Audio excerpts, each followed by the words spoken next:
پہ چھائی تھی تباہی، ملک اپنا تھا اور غیروں کے ہاتھوں میں تھی شاہی۔ ہر سمت مسلمانوں پہ چھائی تھی تباہی، ملک اپنا تھا اور غیروں کے ہاتھوں میں تھی شاہی۔ ایسے میں اٹھا دین محمد کا سپاہی اور نعرہ تکبیر سے دی تو نے گواہی۔ اسلام کا جھنڈا لیے آیا سر میدان، اے قائد اعظم تیرا احسان ہے احسان۔ السلام علیکم جی، کیسے مزاج ہے آپ کو؟ امید کرتا ہوں بالکل ٹھیک ہوں گے۔ اگر آپ نے ابھی کیوریٹرز کو جوائن کیا ہے تو ویلکم ٹو کیوریٹرز، چینل کو سبسکرائب کیجئے، ویڈیو کو جس حد تک ہو سکے شیئر اور لائک کیجئے گا تاکہ یہ جو ملٹی ڈائمینشنل اپروچ کے تھرو ایک ڈفرینٹ پلیٹ فارم آپ کے لیے کریٹ کیا گیا ہے، اس سے زیادہ لوگوں کو فائدہ حاصل ہو سکے۔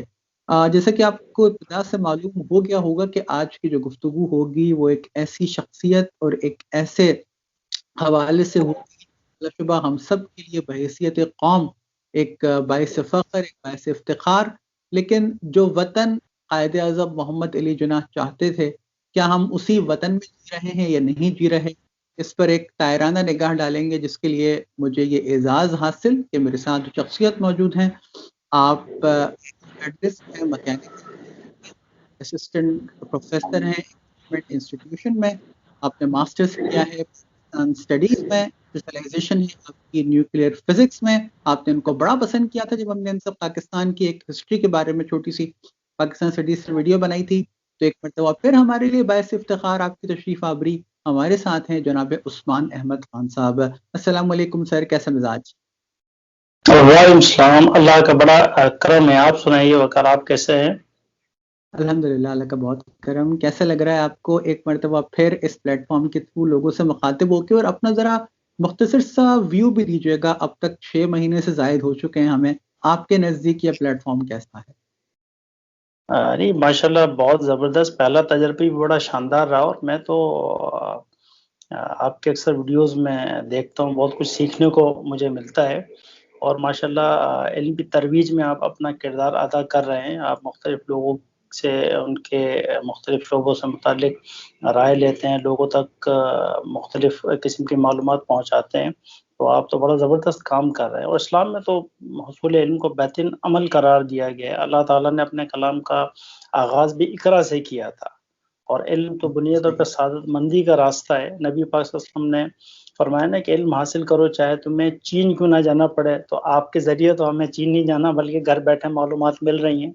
اور یہ مجھے بڑا ایک واقعہ بڑا شاندار یاد آ رہا ہے کہ جنگ بدر کے بعد جو جنگی قیدی مسلمانوں کے ہاتھ لگے تو ان کو آزادی دینے کے لیے ایک شرط رکھی گئی تھی کہ اگر وہ مدینہ کے 10 بچوں کو لکھنا پڑھنا سکھا دیں تو ان کو آزاد کر دیا جائے گا۔ تو بخوبی اندازہ لگا سکتے ہیں کہ علم کی قدر اور منزلت کیا ہے۔ تو آپ ماشاءاللہ بڑا شاندار کام کرنا، اللہ تعالیٰ آپ کو استقامت عطا فرمائے۔ بڑا کمپلیمنٹ ہے ہمارے لیے، اور بہت شکریہ آپ کا۔ ہم تو بس طفل مکتبر بندہ ہے ناچیز، کوشش یہی کرتا ہے کہ لوگوں کو مختلف موضوعات پہ جو علم ہے وہ سکھایا جائے، کیونکہ ظاہر سی بات ہے یہ وہ دولت ہے جتنا خرچ کرو اتنی بڑھتی ہے۔ آج بڑا اہم موضوع ہم لوگوں کے ساتھ ڈسکس کرنے والے ہیں۔ قائد اعظم محمد علی جناح بلا شبہ بابائے قوم، عظیم شخصیت، آپ کی شخصیت کا ایک ایک پہلو میرا خیال ہے اس پر اگر گفتگو کی جائے تو بڑا لمبا وقت درکار ہوگا، لیکن آج 70 سال سے زائد کا عرصہ گزر چکا ہے اس ملک کو قائم ہوئے۔ کیا یہ وہی وطن ہے جو قائد نے چاہا تھا؟ بس سوچا آج اس پر ذرا بات کی جائے لوگوں سے، بس دل تھوڑا سا کبھی سوچنے پر مجبور ہو جاتا ہے کیا یہ وہی وطن ہے جس میں جی رہے ہیں۔ تو قبل اس کے کہ ہم اس پر آئیں، پہلے میں چاہوں گا بطور قائد اعظم محمد علی جناح کس طرح کا وطن دیکھتے تھے، ذرا اس پر روشنی ڈالیں۔ جی ہاں، دیکھیے گا قائد اعظم محمد علی جناح کو اگر ہم ان کی فرامین کی روشنی میں دیکھتے ہیں اور مختلف مواقع پہ جو تقاریر آپ نے کی اس روشنی میں دیکھتے ہیں، تو آپ کا جو تصور پاکستان تھا یا مسلمانوں کے لیے ایک علیحدہ ریاست کا جو تصور تھا، وہ اس تصور کا سمجھنا ہمارے لیے بڑا آسان ہو جاتا ہے۔ آپ بنیادی طور پہ ایسا ملک چاہتے تھے، بلکہ میں ایک واقعہ کوٹ کرنا چاہوں گا کہ ایک دفعہ آپ سے سوال پوچھا گیا کہ مسلمانوں کا آئین کیا ہوگا، یا جو مسلمانوں کا ملک آپ حاصل کرنے کے لیے کوشش کر رہے ہیں تو اس کا آئین کیا ہوگا؟ تو قائد اعظم محمد علی جناح رحمۃ اللہ علیہ نے فرمایا کہ میں کون ہوتا ہوں، آئین کا تعین کرنے والا. مسلمانوں کا آئین تو آج سے 1300 سال پہلے قرآن مجید کی صورت میں آ گیا تھا. تو انشاءاللہ جب یہ ریاست آزاد ہوگی تو اس ریاست کا جو بھی آئین ہوگا وہ قرآن و سنت کے مطابق ہوگا. تو قائد اعظم کا جو تصور ہے پاکستان. جی جی بس اس کے بعد پھر آپ اپنی گفتگو کنٹینیو رکھیے گا، کیونکہ علامہ اقبال نے کیا خوبصورت طریقے سے آپ کی اس بات کو اپنے ایک شعر میں سمویا کہ اپنی ملت پر قیاس اقوام مغرب سے نہ کر، خاص ہے ترکیب قوم رسول ہاشمی. کنٹینیو. جی ہاں بالکل. جی تو یہ تھا. اس کے علاوہ قائد اعظم جو پاکستان چاہتے تھے تو بہت ساری باتیں، بحث بہت لمبی چلی جائے گی، میں چیدہ باتیں آپ کے سامنے ڈسکس کرنا چاہوں گا کہ قائد اعظم ایسا پاکستان چاہتے تھے کہ جہاں قانون کی اور آئین کی بالادستی ہو، یعنی جہاں قانون کو مانا جائے اور قانون کی نظر میں سب برابر ہوں. ٹھیک ہے. اچھا، اس کو ہم آگے لے کے چلتے ہیں تو ہم بات کرتے ہیں مساوات کی. تو آپ قانونی اور معاشرتی اور معاشی تینوں حوالے سے مساوات کے قائل تھے. آپ چاہتے تھے کہ جتنی بھی اقوام موجود ہیں یا جتنے بھی لوگ پاکستان میں ہوں گے، ان میں مسلمانوں کے علاوہ اقلیتیں بھی ہیں، یقینی سی بات، تو تمام کو قانونی مساوات حاصل ہوں، معاشرتی حوالے سے مساوات ان کو حاصل ہو اور معاشی اعتبار سے مساوات حاصل ہو. اس کے علاوہ جو بنیادی چیزیں ایک فلاحی ریاست کے نمائندوں کو یا باشندوں کو حاصل ہوتی ہیں، ان میں روزگار تھا، رہائش تھا، صحت کے سہولیات تھیں. اس کے علاوہ معاشرتی انصاف ان تمام کو ملنا چاہیے. اسی طرح سیاسی و جمہوری حقوق جو ایک فلاحی ریاست اپنے باشندوں کو دیتی ہے، وہ تمام کو بلا تخصیص مذہب و ملت ملنی چاہیے. جی ان باتوں سے دو تین چیزیں بڑی واضح ہوتی ہیں. قائد اعظم قانون کی حکمرانی چاہتے تھے، قائد اعظم فلاحی ریاست کا تصور دیکھتے تھے، قائد اعظم اس ملک کو ایسا ملک دیکھنا چاہتے تھے جہاں امیر غریب کا فرق نہ ہو، جہاں قانون کی بالادستی ہو، جہاں اقلیتوں کا تحفظ ہو. اب آتے ہیں اس 70 سال پہ جو ہم نے گزارے. اس بات میں کوئی شک نہیں کہ ہم نے کامیابیاں بھی حاصل کی اس عرصے میں، لیکن کیا وہ وطن جس کی بنیاد وہ قائد رکھ کے چلے گئے، کیا ہم اس میں جی رہے ہیں عثمان بھائی، یا بہت پیچھے رہ گئے ہم اس سے؟ دیکھیے گا، قائد اعظم کے انتقال کے بعد یہ ہماری بد نصیبی رہی کہ لیاقت علی خان کو موقع ملا، 1951 میں انہیں بھی شہید کر دیا گیا. اس کے بعد خواجہ ناظم الدین آئے، انہیں بھی فارغ کر دیا گیا. اس کے بعد پھر ایک ایسا سلسلہ چل نکلا کہ جس نے جمہوریت کے نام پر اس ملک کو نقصان ہی پہنچایا. اچھا، اس کے علاوہ ساتھ ساتھ ہم دیکھتے ہیں کہ 3 ادوار ماشاء اللہ کی بھی گزرے. تو قائد اعظم، ابھی جو بات چل رہی تھی اس حوالے سے میں کہنا چاہوں گا کہ قائد اعظم فوج کو ریاست کے معاملات سے علیحدہ رکھنے کے حامی تھے. وہ نہیں چاہتے تھے کہ فوج کسی بھی حوالے سے ریاستی معاملات میں دخل اندازی کرے. تو یہ بالکل واضح ہے. تو ہم دیکھتے ہیں کہ 3 ماشاء اللہ ہے، یقینی سی بات ہے کہ پسندیدہ عمل تو ہم نہیں کہہ سکتے، لیکن عجیب سی بات ہے کہ ہم دیکھتے ہیں کہ جمہوری ادوار میں ہمارے ملک نے وہ ترقی نہیں کی. مطلب آئیڈیل تو سچویشن میں ماشاء اللہ کو بھی نہیں کہوں گا، لیکن جمہوری ادوار سے بہتر ثابت ہوا ماشاء اللہ، جو تینوں ماشاء اللہ کے. آپ کی نظر میں کیا قانون پر چلنے میں ہم کامیاب ہوئے؟ کیونکہ ہم نے 3 آئین بنایا، 1956، 1964، 1973. اسی کیجیے گا میری اگر اور کوئی، مجھے یہ 3 یاد آ رہے ہیں. اور ساتھ ساتھ 73 کے آئین میں اب تک کئی ترامیم بھی ہو چکی ہیں. ترامیم اپنی جگہ، لیکن کیا ہم منص القوم آئین پر چلنے میں کامیاب ہوئے ہیں؟ نہیں جی، بالکل ایسا نہیں ہے. دیکھیے گا، ہمارے ہاں ایک عجیب سا مزاج لوگوں میں بن گیا ہے کہ لوگ باتوں کی حد تک تو بہت دیانتدار اپنے آپ کو شو کراتے ہیں، بہت ایماندار شو کراتے ہیں، لیکن جب بات آتی ہے عمل کرنے کی تو پھر وہ جو معیار ہے وہ یکسر تبدیل ہو جاتا ہے. تو قانون کی آپ نے بات کی تو دیکھیے گا، یہ اس کی بڑی مثالیں ہمارے یہاں ملیں گی آپ کو کہ بڑے بڑے لوگ، میں بڑے بڑے لوگوں سے میری مراد ہے سیاست دان اور دیگر لیڈرز ہمارے جو فوج سے تعلق رکھتے ہیں اور سیاست میں بعد میں آئے، تو ان پر کرپشن کے الزامات لگے اور بعد میں ثابت بھی ہوئے. ٹھیک ہے، لیکن ہمارے ہاں ایک نظام بڑا عجیب سا ہے کہ کہتے ہیں کہ قانونی مساوات ہونی چاہیے، وہ قانونی مساوات نہیں ہے. ٹھیک ہے، عدلیہ ہماری آزاد نہیں ہے، تو فیصلوں کو اب اپنے پریشر کے ذریعے تبدیل کروا لیا جاتا ہے اور اپنے حق میں کروا لیا جاتا ہے. تو ہم یہ دیکھتے ہیں کہ ہمارے یہاں یہ چیز بڑی کامن ہے کہ ایک عام آدمی اگر کوئی چھوٹا سا بھی جرم کرتا ہے تو اس کے لیے سزائیں مقرر کو ملتی بھی ہیں، لیکن اگر کوئی بڑا آدمی بہت بڑا جرم کرے، ٹھیک ہے، اور ایسا کام بھی کرے خاص طور پہ کہ جو ملک کے خلاف جاتا ہو، تو بھی اس کو کوئی کچھ کہنے والا نہیں ہوتا. بہت ساری مثالیں ہیں، میں آپ کو کتنی مثالیں دوں، بے شمار مثالیں ہیں ہماری تاریخ میں. ایسا ہی ہے.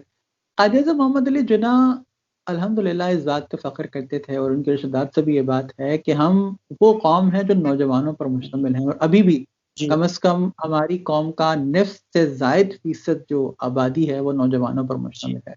لیکن ظاہر ہے نوجوان کو کارآمد ہم اسی صورت پہ بنا سکتے ہیں جب ہم علمی صلاحیتوں سے اس کو آراستہ کریں، اور قائد اعظم بظاہر اس بات کے خواہاں تھے. تعلیم ہونا بہت ضروری ہے، لیکن ہم جی اپنے ہاں. بجٹ کا بمشکل 2.5% حصہ تعلیم پہ لگاتے ہیں. تو ہم کیسے اپنے نوجوان کو کارآمد بنائیں گے؟ تعلیم پر ہم کیوں کر پیچھے رہ گئے؟ دیکھیے گا، جس طریقے سے ہمارے ملک میں بہت سارے شعبے ایسے ہیں کہ جن پہ آنے والی حکومتیں اور جانے والی حکومتیں مختلف تجربات کرتی رہی ہیں اور کرتی رہیں گی. مسئلہ کیا ہے کہ اسی طریقے سے ہمارے ہاں یہ ایجوکیشن کا جو شعبہ ہے، یا جس کو ہم تعلیم کا شعبہ کہہ رہے ہیں، اس پہ بھی لوگوں نے تجربات ہی کیے. حالانکہ دنیا بھر میں آپ چلے جائیں، یہ وہ واحد شعبہ ہے جس پہ سب سے زیادہ انویسٹ کیا جاتا ہے، کیونکہ انہیں پتہ ہے کہ ہم تعلیم کے میدان میں اگر آگے بڑھ جائیں گے تو ہر میدان میں ہم آگے ہوں گے. تو یہی وجہ ہے کہ وہ اپنے بجٹ کا ایک بہت بڑا حصہ ایلوکیٹ کرتے ہیں تعلیمی سرگرمیوں کے لیے اور ریسرچ کے لیے. تو یہی وجہ ہے کہ وہ ہم سے بہت آگے ہیں. جی ایسا ہی ہے، ایسا ہی ہے، بالکل صحیح بات ہے. تعلیم پر ہم نے خرچ کرنا مناسب نہیں سمجھا میرا خیال ہے، اور اسی وجہ سے ہم بہت ساری قوموں سے بہت پیچھے ہیں. اس میں کوئی دو رائے نہیں. میں ایک مرتبہ پھر یہ بات واضح کر دوں کہ ہم نے کامیابیاں ضرور حاصل کی ہیں، لیکن جب ہم 70 سال کا نچوڑ پیش کرتے ہیں تو ظاہر ہے اس میں پھر ہم بہت پیچھے رہ گئے. قبل اس کے کہ ہم اس شاندار گفتگو کو اختتام کریں، فلاحی ریاست کا جو ایک تصور قائد اعظم نے دیا تھا، اس میں ہم کہاں اسٹینڈ کرتے ہیں عثمان بھائی؟ دیکھیے گا، قائد اعظم کا جو تصور ہے ریاست کا، یا اس کو ہم کہیں کہ اسلام کو جو تصور ہے ریاست کا، فلاح ریاست کا، دونوں متصادم نہیں ہیں. ٹھیک ہے، یہ بات تھوڑا سا کلیئر کر لیجیے کہ قائد اعظم کی آپ تقاریر اٹھا کے دیکھ لیں، فرامین اٹھا کے دیکھ لیں، اور جہاں جہاں آپ نے ریاست کی بات کی ہے، شہریوں کے حقوق کی بات کی ہے، قانون کی بالادستی کی بات کی ہے، معاشرتی مسائل کی بات کی ہے، لوگوں کے روزگار کے حوالے سے بات کی ہے، جمہوریت کے حوالے سے بات کی ہے، اسلامی نظریہ حیات کے حوالے سے بات کی ہے، تو آپ اس کو کمپیئر کر لیں اسلام کے فلاحی ریاست کے تصور سے، تو کہیں آپ کو تصادم نہیں ملے گا. تو میں یہ کہوں گا کہ قائد اعظم رحمۃ اللہ علیہ نے بنیادی طور پہ اسلامی فلاحی ریاست کے تصور کی تائید کی تھی.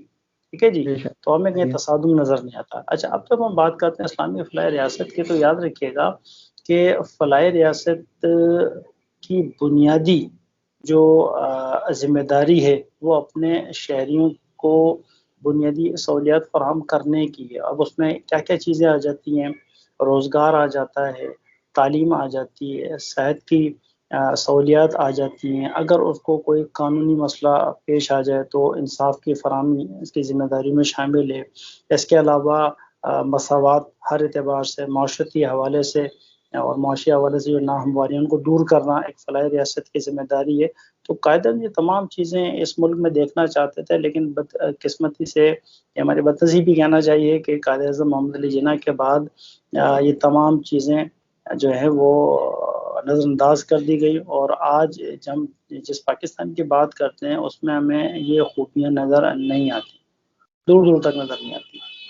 جی صحیح ہے، بس یہی دعا کرتا ہوں کہ اللہ تعالیٰ اس ملک کو دن دگنی رات چوگنی ترقی دے، اور ہم اپنے قائد کا جو فرمان ارشادات ہیں جو اپنے قائد کرنا چاہتے تھے، جس کے تحت اپنے اس ملک کو حاصل کیا تھا، ہم اس پہ کامیاب ہوں.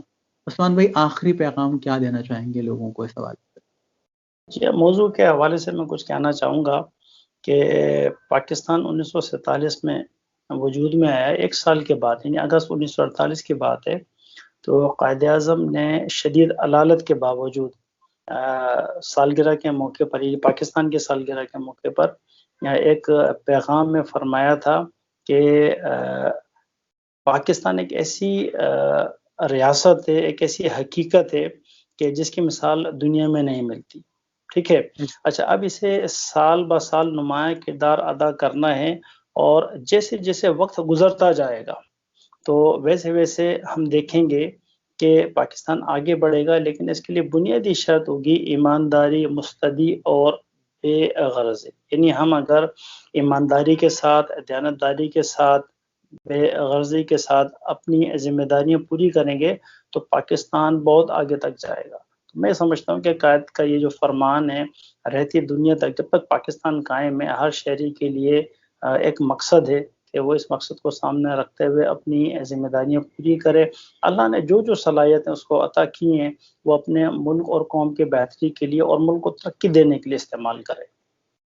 صحیح کہہ رہے ہیں آپ. اور بس اتنا ہی کہوں گا جاتے جاتے کہ اللہ تعالیٰ اس ملک کے باسیوں کو اس ملک کا سوچنے کی توفیق عطا فرمائے.